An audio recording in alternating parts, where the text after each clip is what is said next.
Hai, hari ini SS nak share pengalaman SS menggunakan minyak herba asmak. Tak, ni untuk bagi hilang batuk Hayan. Yang batuk kan? Batuk. Ni lagi hilang lah batuk. Tak batuk dah lah. Dah batuk. Nanti panas.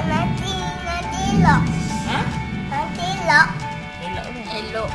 Nanti elok. Tak batuk dah. Yang sakit kat tekak. Nanti tengok apa? Ni okey lah, tak batuk lah. Pakai ubat ni apa? Minyak apa panggil ni? Minyak herba asmak. Ni.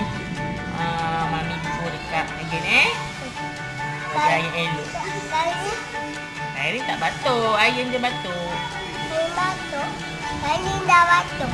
Air tak batuk. Okey tak? Rasa okey tak? Okey. Panas ke tak? Tak kan? Tak panas kan? Tapi hujan lah. Hujan. Hujan dah boleh keluar. Wangi tak? Wangi tak?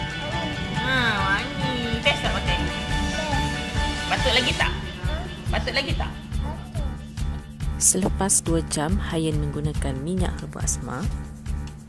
Minyak best. Minyak apa? Dah elok dah. Dah elok dah. Ayah pakai minyak apa? Minyak apa tu? Oh, minyak. Baca sikit.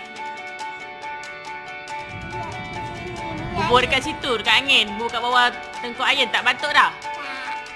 Okey, tengok minyak tu.